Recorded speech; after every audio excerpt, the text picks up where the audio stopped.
The sky over Poland lit up with a swarm of drones. Not a drill, not an exercise, but a deliberate intrusion. In the late hours of September 9th, rolling into the 10th, Russian drones breached Polish airspace. This wasn't an accident. It was a message written in the buzzing of engines and the scramble of NATO fighters. Poland's response could shape the next chapter of Europe's security. At least 19 to 23 drones crossed the Polish border from the direction of Belarus and Western Russia. By 11:30 p.m., they were spreading out across eastern, central, and even northern Poland. Civil aviation authorities didn't hesitate. Airports went dark. Warsaw International, Warsaw Modlin, Rzeszów-Jaszczonka, and Lublin all suspended flights to avoid potential disaster. Passenger planes were grounded while the Polish military and NATO allies took to the skies. Air defense batteries went active. F-16s roared into the night. NATO's radar screens lit up like pinballs. Dutch F-35s scrambled from their bases and intercepted most of the drones. German Patriot batteries tracked targets. Early warning aircraft from Italy orbited overhead,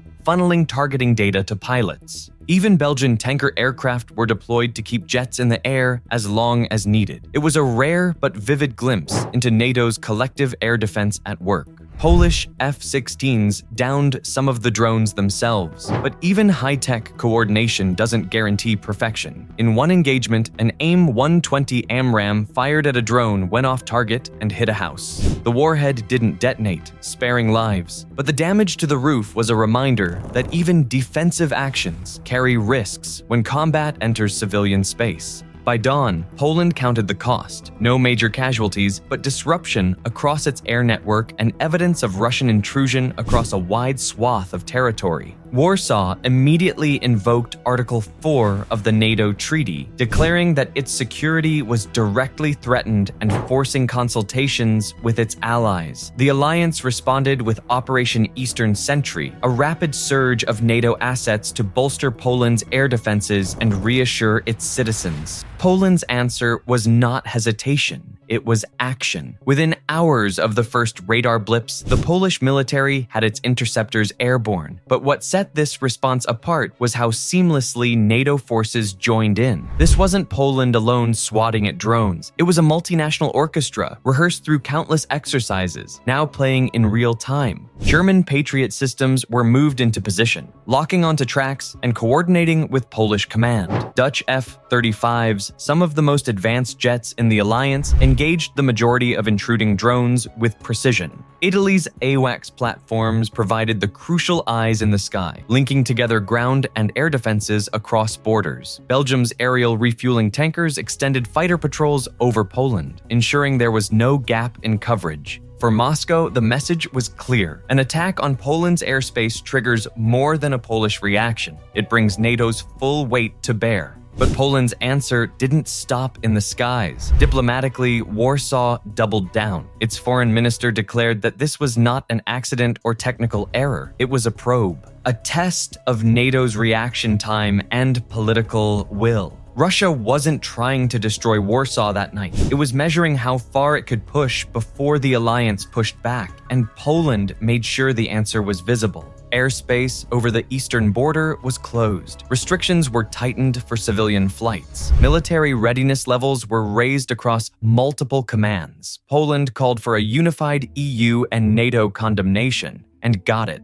Statements flowed in from capitals across Europe. Unacceptable, provocative, reckless. By amplifying the response, Poland made the point that it would not let this incident fade into diplomatic background noise. At home, this incident wasn't treated as panic fuel, but as proof of vigilance. Public briefings emphasized that air defenses worked, allies were engaged, and no major casualties occurred. In a country with Poland's history, showing resilience is as important as showing strength. The message to citizens was simple. Your skies are protected, your government is alert, and your allies are committed. So, what exactly was Russia aiming for by sending drones into Poland? The consensus among Polish officials and NATO analysts is that these weren't armed strike drones. They weren't sent to blow up power plants or flatten airfields. They were likely German-style or Gerber-type decoys, carrying little to no explosives. Their job wasn't destruction, their job was disruption.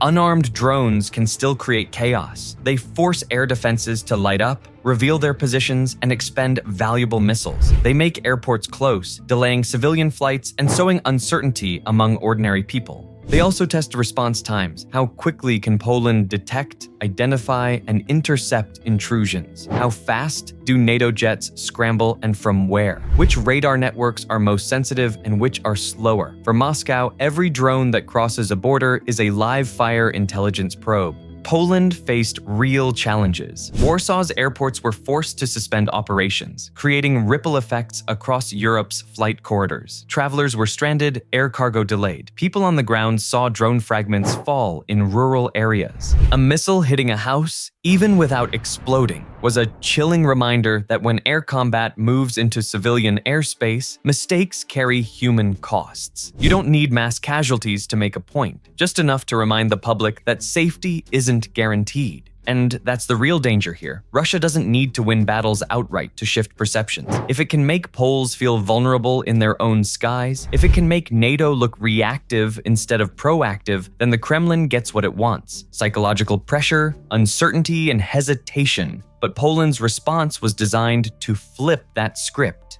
Warsaw doubled down on deterrence. Operation Eastern Sentry wasn't just a military patch to plug a hole. It was a demonstration of resolve. Assets were repositioned, air patrols increased, border monitoring tightened. NATO didn't just sit behind conference tables.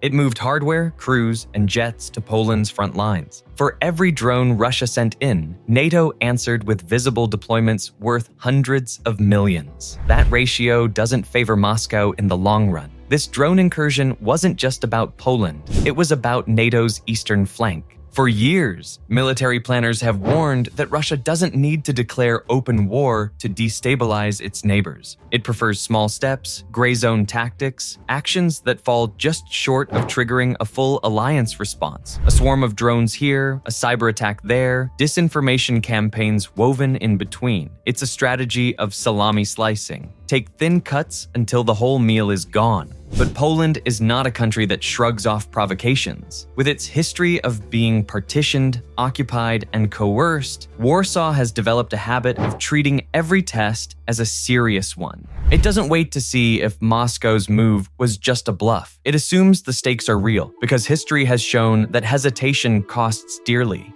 And that's why Poland has been building what is rapidly becoming the largest and most heavily armed military in Europe. While many NATO states struggled to reach the 2% spending benchmark, Poland shot past it, committing over 4% of its GDP to defense. Billions have poured into Abrams tanks, HIMARS rocket systems, Patriot missile batteries, and fifth-generation F-35 fighters. By the end of this decade, Poland will field more heavy armor than Germany and possibly more artillery than France and Italy combined. So, when Russia sent drones across the border, it didn't just run into Polish radar. It ran into a country that has spent years arming for exactly this kind of scenario, and Moscow knows it. Poland is not only a tripwire state anymore. It is a fortress state, a front line that's designed to absorb the first punch and immediately strike back. For NATO, this matters more than ever. The alliance's deterrence posture relies on credibility, and credibility begins with the members closest to the threat. If Poland caves, NATO weakens. If Poland stands firm, NATO strengthens. That's why Operation Eastern Sentry isn't just about defending Polish skies. It's about sending a message across the entire Eastern Front, from Estonia to Romania. Moscow can probe, but it cannot do so without cost. Poland's answer to Russia's drones was more than a military reaction. It was a statement. It showed that Warsaw is not a passive observer waiting for allies to defend it. It is an active defender, already integrated into NATO's command chain, already coordinating with jets, radars, and batteries from across the continent. For Russia, the incursion may have seemed like a low-cost way to test NATO's nerves. Send a few unarmed drones, force the alliance to spend expensive missiles, maybe embarrass a government or two. But instead of exposing weakness, the incident highlighted strength. NATO's systems linked up, Poland's political leadership took decisive action, and the alliance moved assets into position. Moscow didn't find cracks, it found steel. And here's the irony. Every time Russia tries to pressure its neighbors with stunts like this, it ends up pushing them closer together. Poland now has an even stronger case for more NATO deployments on its soil. Other frontline states will demand the same, and the very deterrence Russia wants to undermine ends up growing sharper.